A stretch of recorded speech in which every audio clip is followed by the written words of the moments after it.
two most important things for good mental health, amongst many, is belonging and a sense of mattering. Does somebody care about my existence? And talking to a stranger who engages you, who smiles with you, who sends eye contact, sends so many messages on a evolutionary biological perspective level. We are affirming our existence, and our survival depends on being seen by other people. Hey everyone, before diving into the episode, I want to take a moment to invite you into our mindbodygreen ecosystem, where you can explore the infinite possibilities of health and well-being. All you have to do is click the subscribe button to hear more thought-provoking interviews with leaders in the health space. I am so grateful for all of you who have tuned in over the years, and let me tell you, it's only going to get better. So practical optimism rather than just plain old optimism. Yes. So, a lot of times people think of optimism as woo-woo, toxic positivity. And the difference is that practical optimism first acknowledges what you've been through and it validates your experience, because grief and disappointment will hit all of us. And at the same time, it says, what can we do? How can we maximize and boost our sense of agency and confidence so that we can turn positive outlooks into positive outcomes? And that's where I think practical optimism differs. It's not just about thinking on the bright side. It's actually implementing actionable change so that you can deliver on the vision and the goals that are in your head into real life. So can you maybe walk us through a real world example of a situation where, and compare the practical optimism approach and contrast that to the just plain old simple optimism? Yes, great question. Because, a lot of times optimism, people who are optimistic can skew on the everything will work out and what we call the ostrich effect. Ostrich bury their head in the sand and hope the problem will go away. An optimist might get a diagnosis from the doctor and they're like, okay, well, you're bordering with, diabetes and cholesterol, your numbers. And an optimist might say on the skewed positive side, it'll work itself out. I'll figure it out. Practical optimists say, all right, they're realistic. They're like, what can I do? What steps do I need to take? How am I changing the way I eat, the way I move? So they have the positivity of the optimists, but they have the practicality, the pragmatism. And then they say, if I'm not the expert, how do I get the help? What are the resources? So they're more willing to engage in problem solving because they're anticipating obstacles. So if somebody has to make a lifestyle modification, they don't leave it up to chance. They don't leave it up to whim. They don't leave it up to discipline.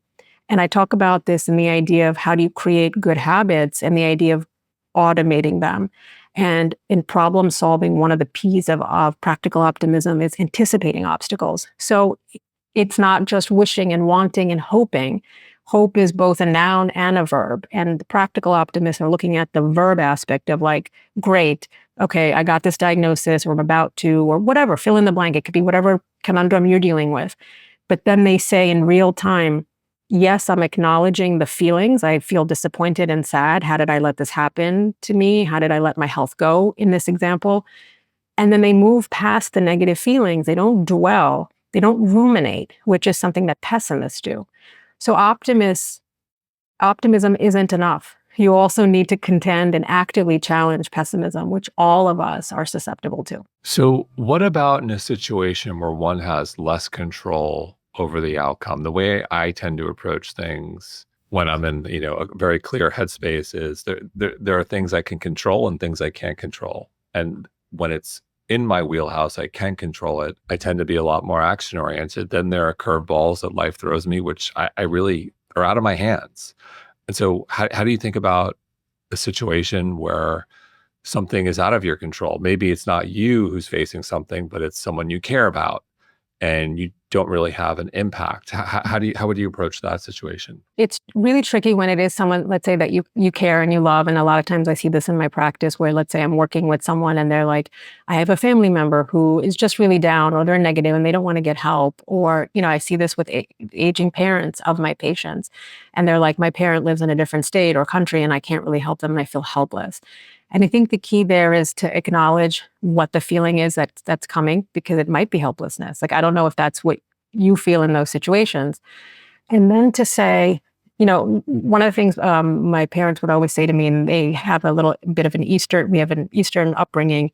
They would say to me, is this a problem to be solved or a truth to be accepted? And I feel like, having grown up in both cultures, acceptance is very much an Eastern philosophy. And I feel like in the West, we struggle with that because we're very much of like, I can do and I should do. And it's hard for us to accept that there are going to be situations where we can't do anything. So I always say, if you're feeling helpless, if you're feeling demoralized, take a break and sit with it, distract yourself with positive things. But I'm not someone who likes to give up personally. So if plan A doesn't work, I'm going to try plan B, C, D, all the way up to Z. And I totally get that that's not for everybody. So you have to also know yourself and say, how hard do I want to work? And can I pivot in my goal, right? So if I'm not going to achieve X, Y, and Z, is it the time frame that needs to be adjusted? Is it my plan? Is it my goal? Is it the way that I'm perceiving it, my relationship to the problem? So, it would really have to depend on the situation and how hard you're willing to work. And I always say, you don't have to stop. Sometimes you just need to pause and recalibrate and reassess and see what the options are. But it is hard. And I acknowledge that when you're working with someone else that you love and their health, you are very limited. And I've seen this in my own life. I can be a physician, but the people in my life, if I want to help them get better, they have to be on board and they have to be willing. Yeah, you mentioned hope, and I've said on this show, hope is not a strategy. But here's the thing: I think I would say that when it's something that is directly in my control, where I can be action oriented and influence the outcome. However, when it's something that is out of my control, I do think hope.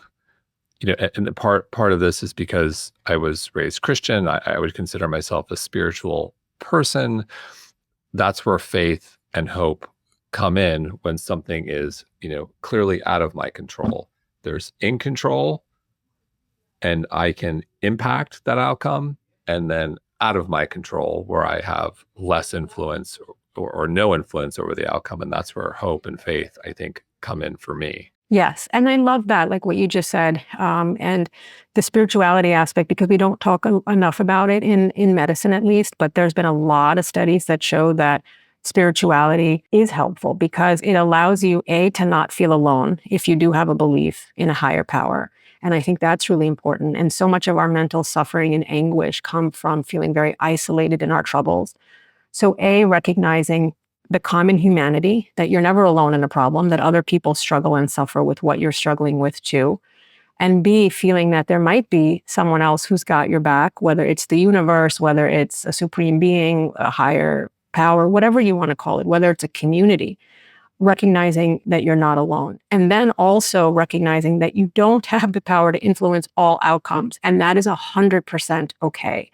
I think right now with a lot of social media, we're always teaching young people, all you have to do is try, never give up, keep going for it. But you know what? Some of us are going to have limitations. There's sometimes going to be a ceiling. And in those cases, letting go, or others may say letting go and giving up to God, whatever you want to fill in the blank, whatever makes you feel comfortable. But don't feel like a failure if that bucket is things I don't control. And I love that you have these buckets and you're like, you know what? I'm going to let it go, because there's power in that as well. I agree. And I want to come back to the theme of practical optimism.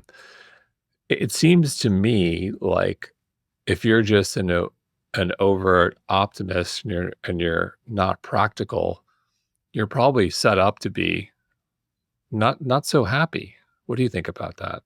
You're doomed for you're set up for failure. You set up for failure because you're in denial. And that's where the toxic optimism comes into play, or excessive optimism, where you hope things will just figure themselves out. And really what we need is this very measured, calibrated, sweet spot of optimism. And it's okay to be just a tad bit overconfident. The key is a tad. And I'm going to stress that because one of the principles I talk about in the 8 pillars is proficiency. And proficiency is your confidence in your abilities. And sometimes that confidence predicts success, not the actual abilities. And at the same time, you can't walk around not having abilities. If you haven't done the work, no matter how much luck or no matter how much confidence you have, you're not going to get the outcome you want. So that's why being prepared, I love this phrase. It says luck is preparation met by opportunity. Be prepared. So when the opportunity comes, you get to shine and have confidence, but just a tad bit more, because that tad bit more confidence that practical optimists have is what pushes them to keep trying. And that's why they're successful, more successful, healthier, and wealthier than, let's say, a pessimist, because they are pushing themselves, but not so overconfident that they're in denial. So I want to touch on the pillars, but before we go there, a cousin of this to me, of being overly optimistic, which I see a lot on social media, manifestation. What's your take? Oh my God. Jason, I can't even tell you the number of times that people ask, and I love that because it's such, I was actually interviewed for an article and it was so interesting to me because to me, manifestation is willing, wanting, wishing, hoping, putting things into the universe, asking, making it known. But the beauty of when you make something known is if you can follow it up with a action, concrete logistics plan, you run it by someone or a few group of trusted board of advisors appointed, unofficially by you in your life, mentors, people who've got your back, who want to see the best, and testing it out. And if you've got all of that, then it's not just manifestation as in I'm hoping, but it's actually creating. And then also reading the room. So when the universe is telling you, no, this is not the right time because you've tried multiple times, then you need to recalibrate. So manifestation can often fall into that category of toxic positivity or not being willing to do the work. And I see that a lot where everybody wants the end outcome, but they have no idea. Like one of my favorite sayings is, it took me 15 years to become an overnight sensation. Is like, Jason, like this amazing company you've built and how many millions of people you impact, like there was so much, that went into it. And people don't see that unless we talk about it, how hard the journey is and all the setbacks and the failures that come with it. There's a great Jim Carrey line from years ago, I believe when he was on Oprah, like when she had a daytime show, something along the lines of, he believed in the power of manifestation, but you can't go manifest something and then go lie on the couch and eat a ham sandwich. You gotta do the work. Totally. I'm curious, is there any science that you've come across there on manifestation or not so much? I mean, for me, the science that I did was all around optimism. And so if you want to consider that manifestation, that the positive beliefs do lead to positive outcomes, but only insofar as they make us willing to consider possibilities. And so manifestation to me would be maybe the first step in practical optimism. That do you believe that something is possible? Are you bringing good energy? So there's a lot of studies around optimism, not necessarily manifestation. That's a different entity, and I'm not aware of what the science is about that. But I think of manifestation as the first step. And when I talk about the 8 pillars, purpose, having intention, being deliberate, being very literal about what you want. And the beauty is that when you can get an accountability partner, that's when manifestation can become reality, because you're making it known to the universe, but then you're also asking someone to keep you accountable so that your dreams end up becoming a reality because somebody is calling you out on things that are working and not working. So in your opinion, do we fall short because we don't hold ourselves accountable? Is that a big part of the problem? I think so. And I think a lot of us, we stuff our feelings, whether it's like food or substances or distractions, streaming, social media. There's any number of millions of ways that we can avoid self-awareness. And the most beautiful way to, I think, live life is to being willing to acknowledge your shortcomings. And that takes real courage and strength. And I don't think most of us want to be alone with our thoughts, to be alone with our faults. And that can be hard. I know people who are like, they're in the shower and they've got a podcast going, hopefully yours. They've got music going, they've got streaming going. And they're just like, I don't want to be alone. And so the ability to sit with yourself takes real emotional maturity. We recently had Michael Easter on the show, and I love this distinction between being alone versus being lonely. That is so beautiful, because you can be in a room full of people and feel lonely if you're not feeling heard or understood or validated. And there's a line in my book that is from a Robin Williams movie where he's saying like that's one of the saddest things is to be in a room full of people and to still feel alone. And I think we know we have a loneliness crisis. We know that loneliness is a health risk factor. Smoking 15 cigarettes a day equivalent and leads to premature death and morbidity and mortality, and not having an intentional people practice, what I call, in terms of deepening our relationships, but also taking advantage of what I call micro connections, the superficial layers that are built into our day that some of us lost during the pandemic, the barista, the dog walker, the person you see at your yoga class. So loneliness is one of the biggest pieces of all of our unhappiness. And, we're not so good about just being alone, sitting with our thoughts. We've kind of lost that with the convenience of our devices, many of us. It's something I have to work at. I have to literally carve out 5 minutes sometimes just to sit and do some breath work or maybe meditation. It's difficult. Totally. And, there was a study that showed that when people were left alone in a room, it's so unbearably uncomfortable for them that they rather administer themselves like a small, tiny electric shock. Like that's how much people don't want to be alone and are bored and are afraid of boredom. But boredom leads to creativity. We know that. There's science behind that. It makes me think, and we're not going to go down the rabbit hole of the criminal justice system, but solitary confinement, whoa. That is a tough one. So the first pillar is purpose. Can you briefly walk us through the other 7 pillars? Yes. So they're not in any particular order, but if you want to think of purpose as the quote manifestation piece arm of this, but there's also a lot of tangibles like takeaways of how do you find your purpose, and if you can't find it, how do you create it? But it starts by having an intention of what do you want. And we know that people who have purpose in their life or live longer, they have less inflammation in their bodies. But it starts with having an intention. And the last pillar ends with practicing healthy habits. And that's the vision, implementing your vision. And then in between, if you want to think of it as an arc of these 8 pillars, they can almost be in an order where you're like, okay, I'm setting an intention. I want to reach an end goal. And then this is how I do it. And then the next pillar after purpose is processing emotions. And this is the sitting with it, being aware of what you're feeling. Where in the body are you feeling it? I have a quick, little thing in there. Name it, claim it, tame it, and reframe it. And this is something you can do today. The next time you're mad at your partner or your children, or you're sitting in traffic and you're pissed off, naming the emotion, claiming it, what part of your body are you feeling it? Taming it you can do with breath work or any number of other techniques, progressive muscle relaxation, and reframing it is one of the biggest tools and techniques to better emotional health, because sometimes in the midst of crisis, you can't reframe what has happened in a positive way. You can't find the silver lining. Totally okay.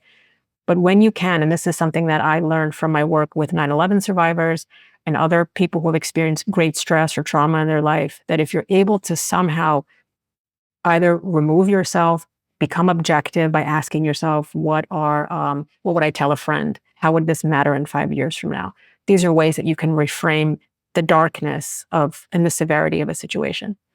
The next is problem solving.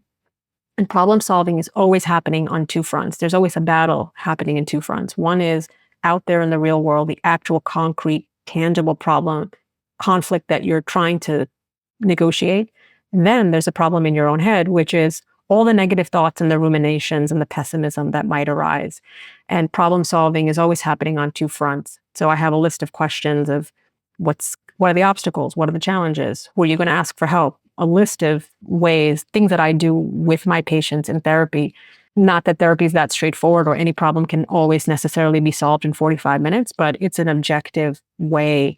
I say 45 minutes because that's the average length of the session, let's say, I might have with the patient. But it's a way to make you feel empowered that you have options. So part of problem solving is emotional regulation. And part of it, that's the internal aspect. And then, because a lot of times we don't even get to generating solutions because we're so stuck in our head. So I want you to work with what's in your head so that you can get out of your head to affect the environment and affect change in a positive way. The next one is pride. And when people think of pride, they think of egoistic, arrogance pride. And I talk about pride as a healthy way of having worth and value in yourself. And I specifically say that I don't love self-esteem because self-esteem often relies on what's happening in the outside world. You get an A in school, you got a promotion, you're feeling great, self-esteem skyrockets. And you lose your job, it plummets. Self-worth is based on self-compassion. And it says that you recognize this common humanity piece that we all make mistakes. So I talk about how to develop it, and I talk about my own blind spots and what brought me to therapy. And that was a deficiency in that component, and that's something I needed to work with. And then I talk about proficiency when we were talking about self-efficacy of you yourself, not only developing the abilities, but developing the confidence and steps. Albert Bandura, I did a lot of studies on self-efficacy, and there's ways to get it. And the number one way to get self-efficacy is to actually do the work. You can ask for help. You can learn vicariously. You can have mentors, but you have to do the work and sometimes fail yourself.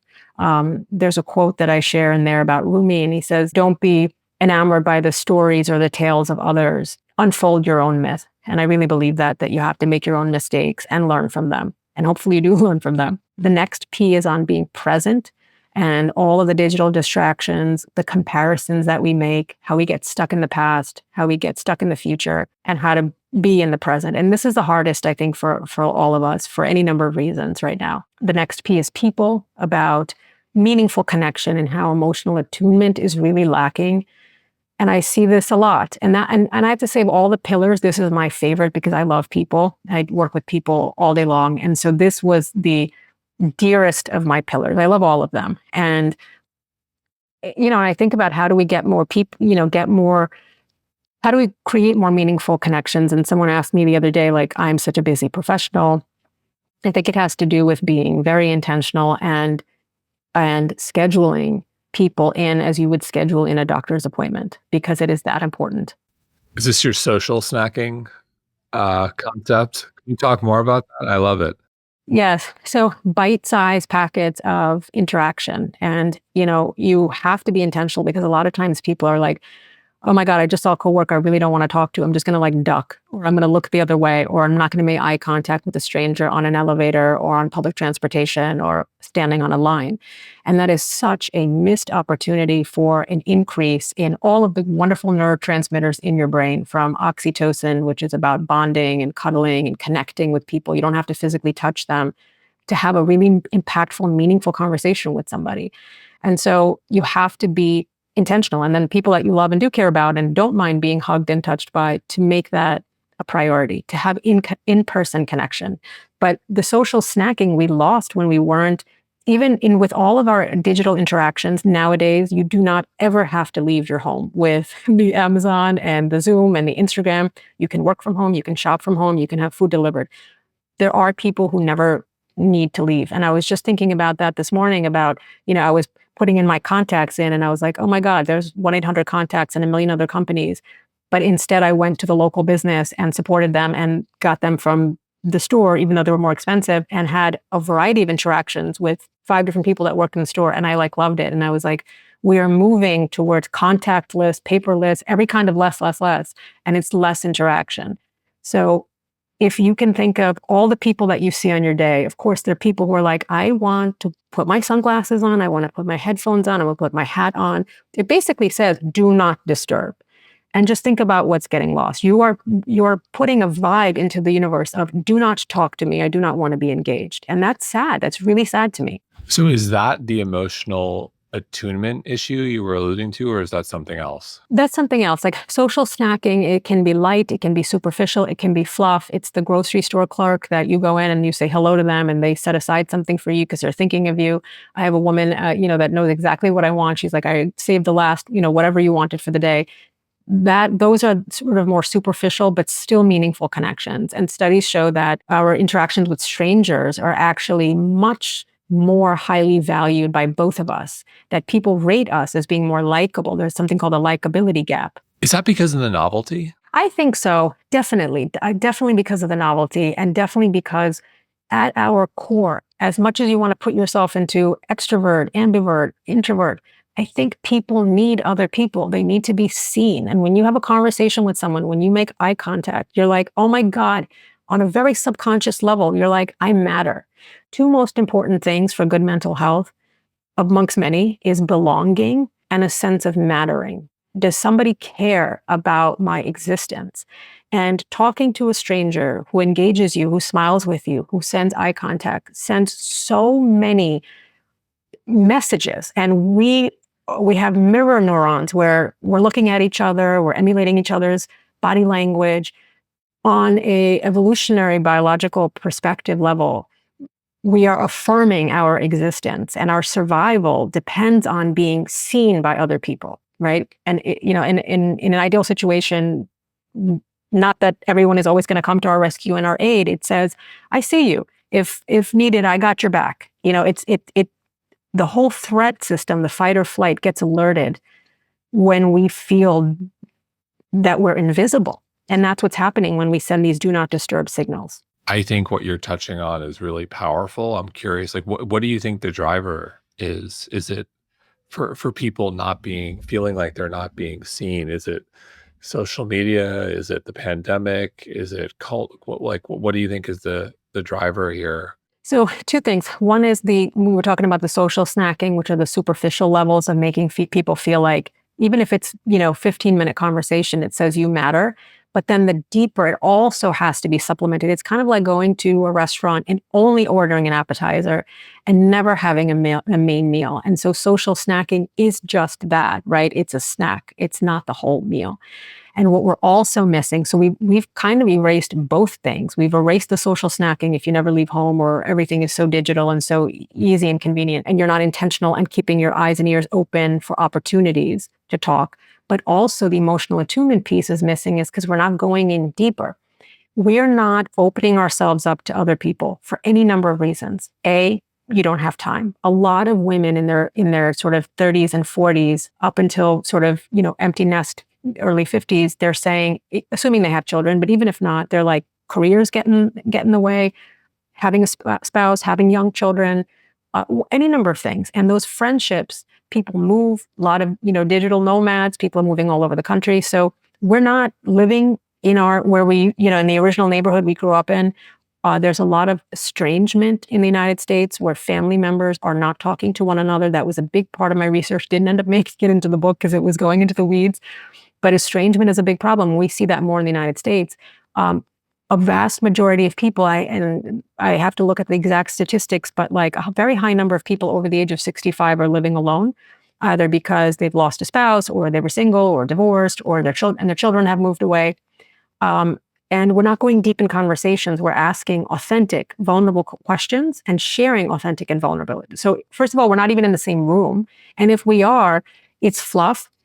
We have our phones out. Then we live in our own algorithms where we're becoming more disconnected from reality, and you can see how things can escalate quickly in the wrong direction if someone feels like they don't matter. And also digitally, like cyberbullying and just the divide of what's happened in recent world events. Like, I want to say in the last 5 years, so many people, because of world events and taking sides and positions, have said, like, I never knew this about this person. How and then world events, and now we are forced to kind of choose sides and to declare our political beliefs, religious beliefs, and that has caused factions in the family. Often, too, issues are not binary. They are not.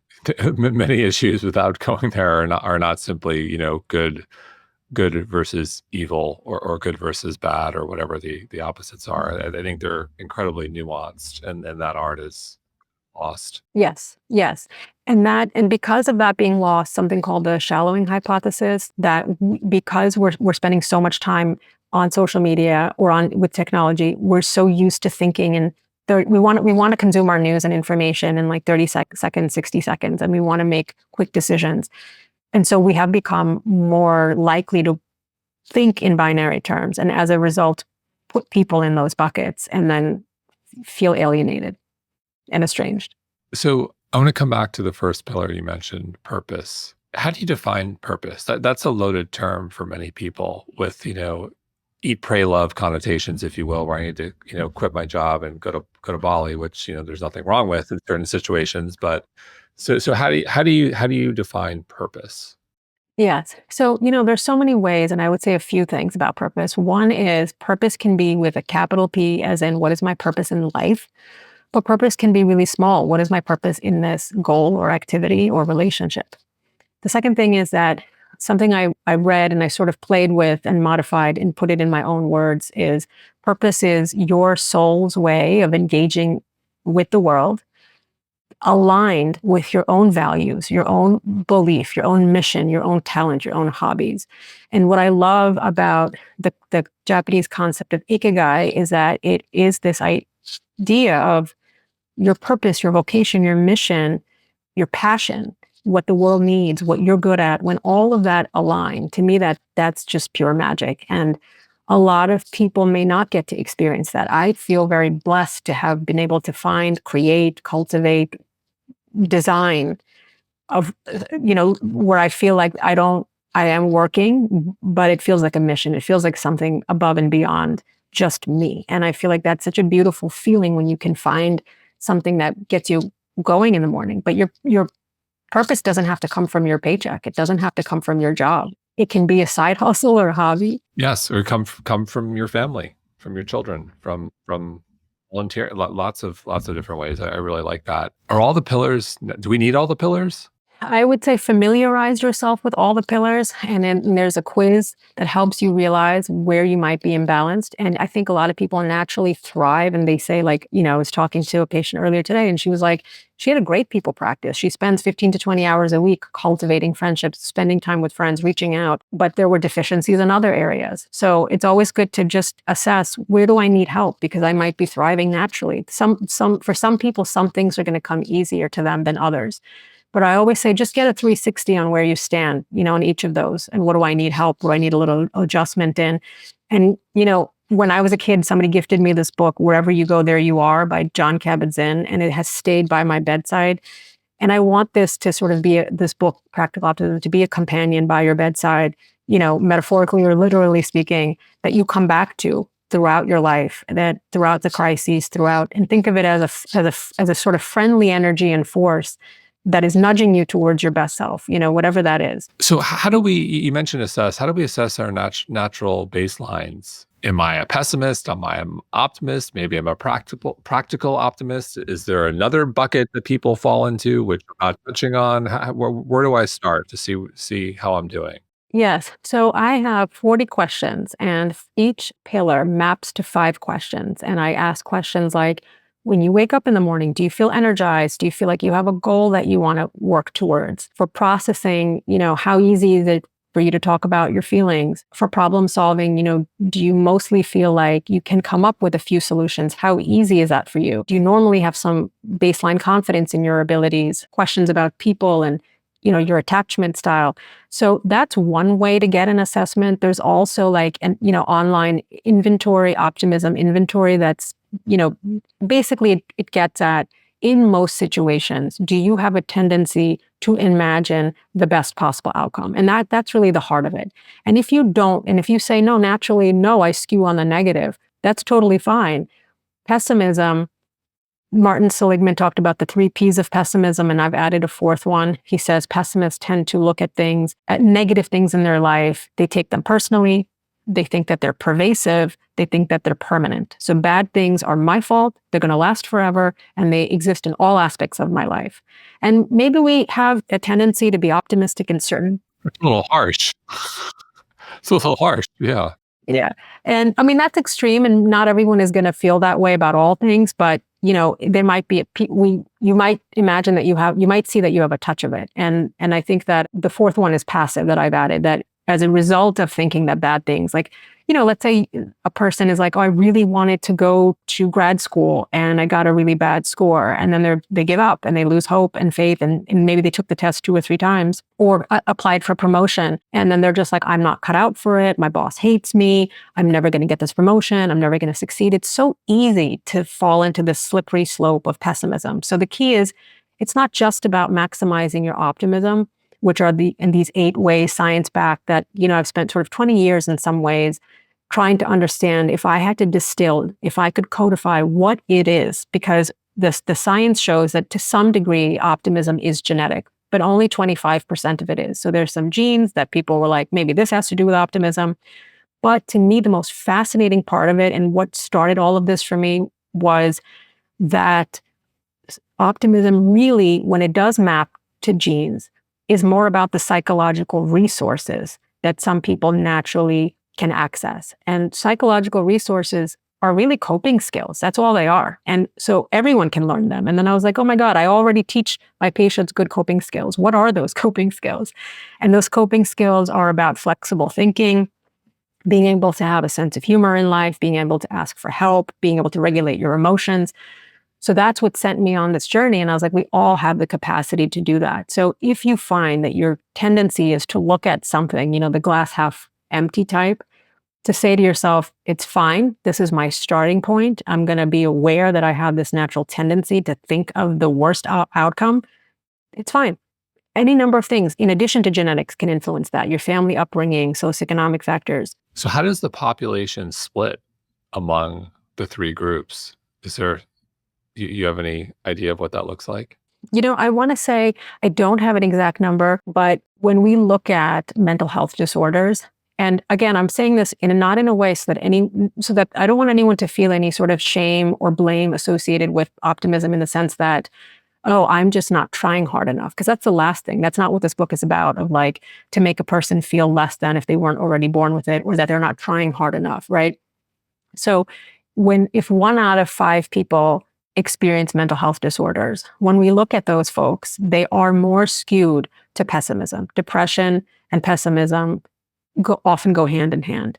And you might say, well, I have a family history of depression or mental health disorders. And that's totally fine. I'm not saying that you should be any different than you are. But I would say about 1 in 5 people, when we're looking at that, if we were to just take that statistic, we know that pessimism and depression is often associated with more activity in the right hemisphere of the brain. So when they've done functional MRIs, they will show optimists and pessimists a neutral image, and the optimists will have more left hemispheric activity. They will imagine more positive outcomes. If they were shown a picture, the optimist will, let's say a picture of a car accident, the optimist will be like, oh, everything will work out for the person. They're fine. The accident was minimum.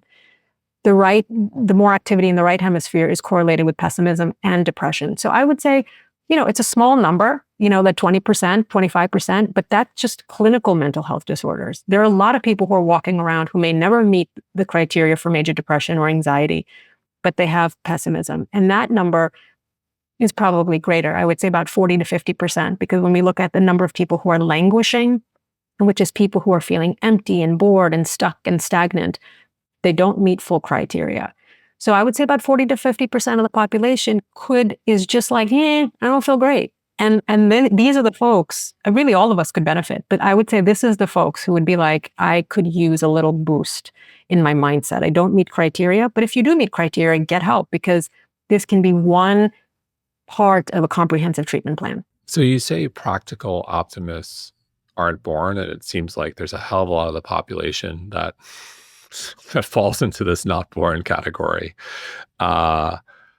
Practical optimists are made, not born. And it feels like that is a substantial amount of the population. How can we strengthen those muscles? You mentioned, I love the idea of social snacking. Like, what other things that people can do? What are other things in everyone's day-to-day that they can implement like right now to start seeing benefits? Yes. So the 4 M's of mental health, I talk about this in the Practicing Healthy Habits chapter. And these are my 4 go-to whenever I see a patient in my own personal life with my friends. And the 4 M's are mindfulness. So anything that helps you be more in the present. It doesn't have to be meditation practice, though having 2 to 5 minutes a day of breath work could be helpful. But it could be as simple as doing something single-mindedly, doing dishes, just doing the dishes. You're eating, you're just eating. You're not looking at a device. You're not trying to multitask. So mindfulness is about being present and single-minded. Meaningful engagement. And that's where social snacking come in, but also getting deep with people, asking the questions about how are you really, really doing? putting your phone away and being open to hearing the answers and being very deliberate about your friendship practice and making it a practice. So that's the meaningful engagement.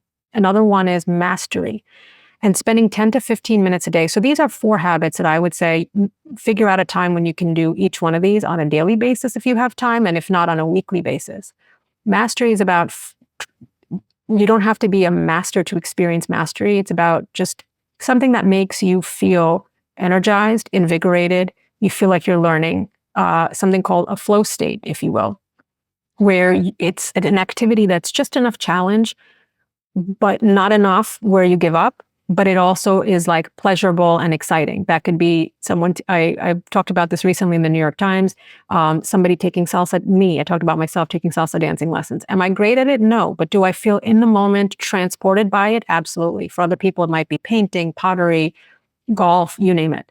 And then the last one is movement.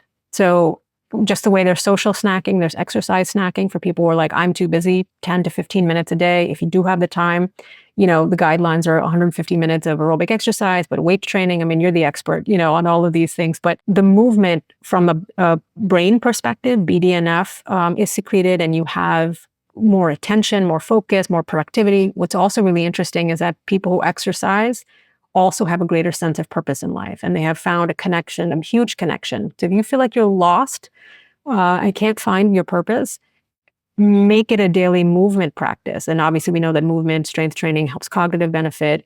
There's a lot of value in exercise for a million reasons, including having more self-efficacy, lowering your anxiety and depression. So these are my 4 go-to habits. If you're going to do anything today, this is what I want people to do. All very helpful. And I think the one place I want to touch on is sleep, because this is an area where it tends to show up. And I would consider myself a practical optimist, probably a blend of some genetics, life experience, and a little bit of work.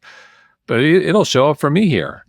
And when you're about to go to sleep, or you wake up in the middle of the night and you got something in your head and you start to spiral, and this happens to me, not often, but it can happen. And I think I'm like pretty darn good. So this happens. I know this happens to a lot of people.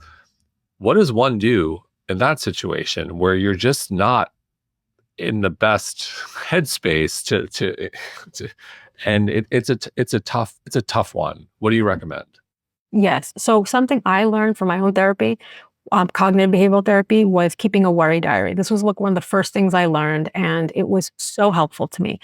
So a worry diary is where you actively choose to worry. You set aside time for it. And if you're waking up in the middle of the night, that would be perfectly fine to do it. But the idea is, it sounds so counterintuitive and paradoxical. Why would I go out of my way to conjure up all the things that I'm worried about, right? The point is that, and studies have shown that 85% of the time, the things that we worry about never actually happen. And when they do happen, we are better equipped to handle them than we previously gave ourselves credit for. And so spending 10, and I would say even do this before bedtime or do it in your day. Because what happens is, Jason, is a lot of us, especially busy professionals, you're a parent as well, you're going through your day and a lot of us are just we're on, and we're going from one task to another to another. And things may have happened during our day, the little bit of disappointments, maybe the email that something you're working on didn't work out, or something happened and you didn't have time to process it. So I would say, if you have time before bed and you want to do an activity, journaling in any form, so many studies show that it boosts your immune system, decreases depression and anxiety, promotes cardiac health, helps wound healing. So journaling can be a worry diary. Journaling can just be anything that you're worried about. But worry diary is you talking about your worries. You don't have to solve them. The more you do it, you get desensitized to it. And you're like, oh, I'm noticing a pattern. There's similar themes here. I'm worrying about the same thing. And I would go one step further, is to say, when you have time, look back at the worry diary and start writing the actual outcomes. And you'll start to see that the things that you worried about didn't happen. You were better equipped to handle it. And then you become desensitized. It's a form of exposure therapy even.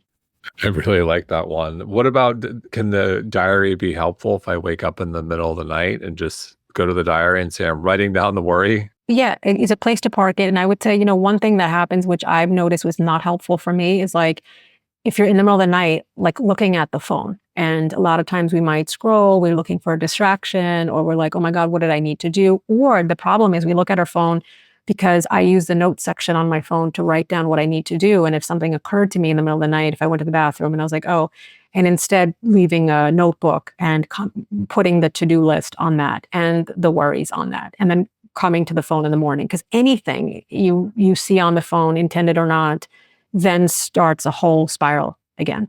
You touched on a little bit how women are different than men. Women tend to report higher stress levels than men. I know this is a big question, but why do you think that is? What are you seeing in your practice?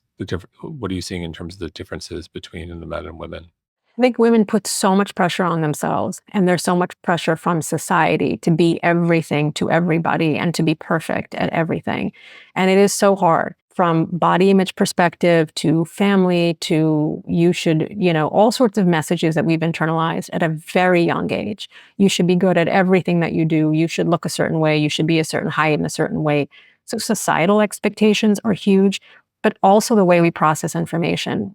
I think in general, no offense to our male listeners here, but men tend to be a little more obtuse to a lot of the sort of social and emotional cues in the environment. I work with couples, and I'll often hear that like if it's heterosexual couple, the woman will say, "I had a conversation with," let's say they were at dinner with another couple. The woman might perceive a slight, whereas the man did not. Or the woman will be so much more in tune to and we're also just in tune in a lot of ways to a lot of things in the social emotional realm in a way that a lot of men aren't.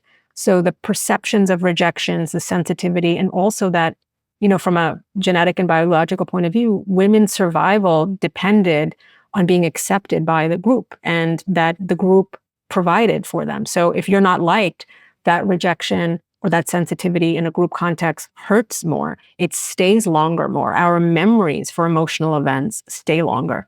And then also just all of the things that are happening in society with, lack of equity in pay, lack of support in the childcare arena, all of that takes a toll, a form of bias. And we know that bias increases cortisol levels in the body. It's a form of oxidative stress when we look at telomeres shortening. So there's a lot happening in the world, and all of that, we absorb all of it. And, in some ways it's great because that's why our friends love us, because we are sponges for each other, but we carry the weight of a lot of people, especially if you're in the sandwich generation where you're taking care of young kids and elderly parents. Whenever I look at my patients, it's always the female. If there's a set of siblings, it's the daughter that's doing all of the labor, plus the emotional labor of her own family. Yes, agreed. And I'll add, I am, I was going to say I was very optimistic, but I'm practically, I'll say I'm practically optimistic about, I don't know what gen they are, but children and teens today, women. Look, there are challenges with social media, and there's a lot there, but what I'm seeing, I am a big fan of sports. I'm a big fan of the power of girls' sports, women's sports.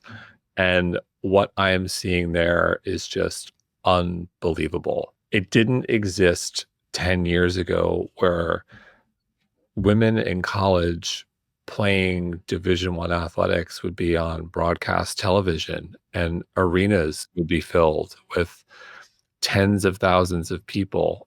We've become big fans of women's volleyball because our girls like it. It's such a great sport, and we're tall. The University of Nebraska set a world record where north of 90,000 people watched that women's volleyball team play. Oh my gosh. 90,000. They went in the football stadium. We went to the NCAA finals in Tampa. We drove 20,000 people, and it was on ABC, showed up to watch the final. And then with women's basketball, Caitlin Clark in Iowa is setting all sorts of records. She's selling out arenas everywhere. The women's national soccer team really made a big push for pay. They were being vastly underpaid. And what we're seeing and I'm just speaking sports in general, with girls and women, is just incredible that people are coming out to see them. I think it builds confidence. I think if you're a girl growing up, being able to see someone as a role model who's doing something at that level of success at stage is powerful. 20 years ago, like that wasn't, you'd have to look at a male. It was sad. So I think that is really, and look, I think it's really challenging to be a kid. I think boys have their own unique set of challenges. Not easy to be a boy. It's very tough to be a young girl for all, you've touched on a lot of these reasons, but that's like the one area I am very practically optimistic on, girls athletics and the power it has. So I'll get off that soapbox. But that's so great, Jason, that it takes, it's like interest in women's sports, for example, will beget more interest because, somebody recently said, and I love this, they were talking about research and how very little medical research is being done on women and how you really can't take what is done in the male population. And they're like, women aren't miniature men. And I was like, yes, because we would always say like children aren't miniature adults and they have their own. Yeah, it's changing. It's changing. So look, I was raised by my mother and grandmother. I have 2 girls, so I'm surrounded by women. Women are far superior. I'm glad to see that everyone's kind of catching up. And they do carry the load. The book, I love the book. I'll hold it up. Practical Optimism. Everyone should go get it. Filled with great research. I'm curious, of all the research you came across, like what was the most compelling? What stood out to you? I was so fascinated by how much science there is in every field of medicine on how optimism leads to exceptional longevity. They live 10 to 15% longer. They are exceptional longevity, living 85 or 90 years. I talk about my dad in the book, like perfect health and does the 4 M's of mental health every day. And it's all because of this philosophy that things will work out. So, I mean, there were so many nuggets that I came across. I can't even put a finger because there were things that didn't even make it into the book. And there was so much study. I mean, I'm fascinated about society, but then how that pertains to health. And what I realized in all of the work that I did over and over and over again was how actionable mental health can be, how important it is to have a sense of agency. I was so fascinated by the area of self-compassion and how much literature there is that by actively engaging in simple exercises, parents were more likely to be more effective with kids if they were self-compassionate to themselves. Students who practice self-compassion did a 10-minute exercise after failing a test or before taking a test, or people who journaled. All of these little things that somebody could easily say, oh my God, this is so woo-woo, that there was so much science. So like, even though I knew so many of these things going in, I wanted to find a paper. There's no claim in the book that hasn't been backed by 1 or 5 or 10 studies, and just how little concrete, actionable changes, what big, massive impact they have. And, one thing I want to say in terms of aging is how important it is to do all of these things, to have healthy habits from a very young, meaning whenever you get this, you could be in your 60s and you're like, you know what, I want to change the way I do things. About how we take care of ourselves in our 40s and 50s and midlife really has a big impact for later down the line. And I see this in my practice where somebody will say, well, I have my 75-year-old dad, he's isolated, or my parent living alone. And how much we need people. And if you can develop these strong relationships, and the Harvard studies has shown this, like doing your relationships in your 40s and 50s and what impact they have later on in life. So if there's one thing I want you to know, that you have more agency than you realize, and that 80% of our health comes down to our habits.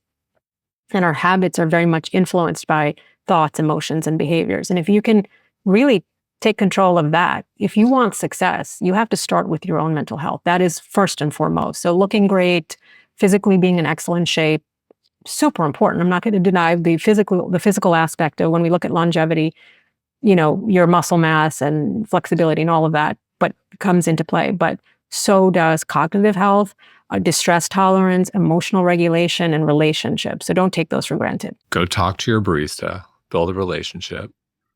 Get your worry journal out and ready for your bedtime routine, because I know that it's going to happen. It happens to everyone. And then I'll throw mine in. Support women's sports. Yes. And there's a sense of mastery there. I love it. Well, Sue, thank you so much. Thank you. So great talking to you.